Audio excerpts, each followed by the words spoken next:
Pecan pie. Pecan pie. Pecan pie. No. Pecan pie. That's how you say it, and it is dang delicious.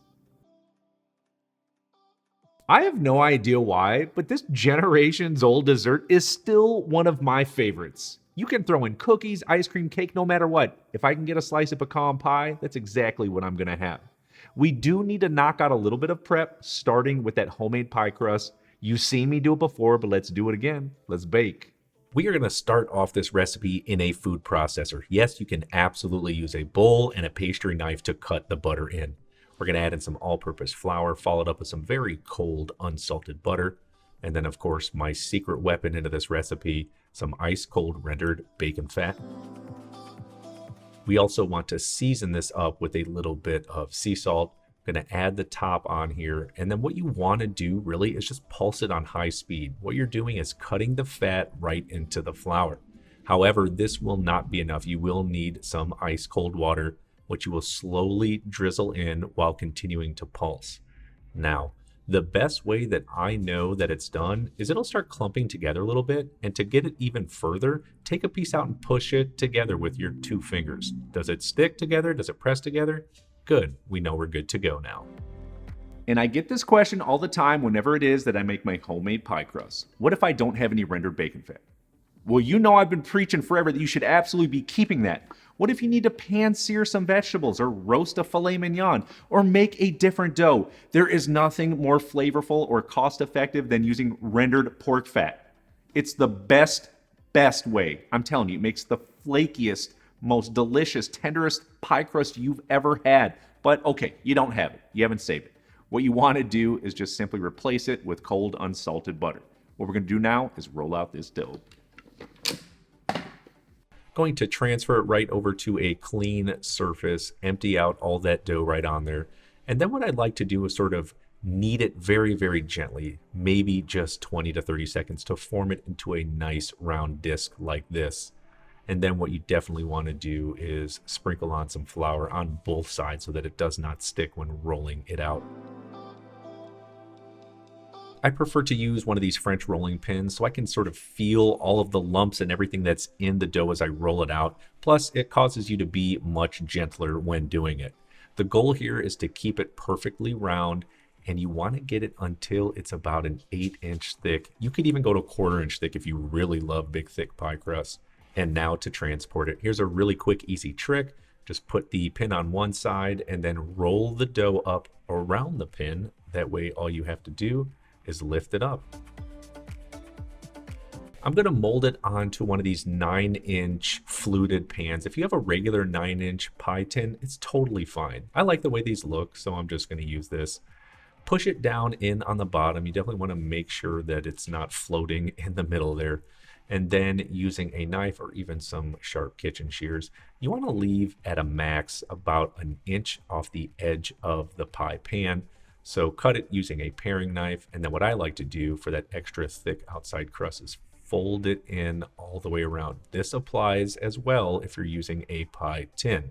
So take the time to fold it in and you'll get a nice thick outside. Now, obviously, if you're using a pie tin, you won't have any flutes here. So you can do a couple of options, make a quick braid, press down with the backside of a fork just to give it some texture. But if you're using a flute, this is very easy to do. Don't forget to go all the way around and press down in between the flutes. We are going to transfer this right to the freezer in the meantime to get that butter nice and cold before we make our batter. So in a very large bowl, got some large cold eggs, and then using a whisk, you want to vigorously whisk this. In fact, you could make this in a stand mixer if you wanted to. The goal here is for them to be scrambled and completely smooth. Now at this point, we're going to be adding in some light Karo syrup. Now there's a couple schools of thought here. You could use dark or light or a combination of both.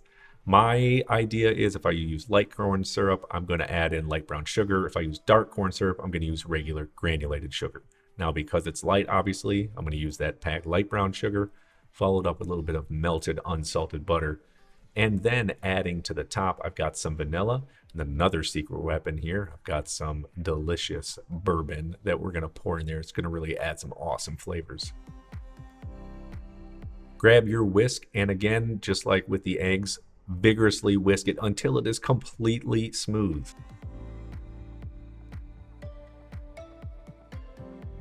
And of course, for the pecans, we are going to add in 3/4 of the total amount of the pecans right in here, and then gently use a whisk or even a rubber spatula to fold all of the ingredients together.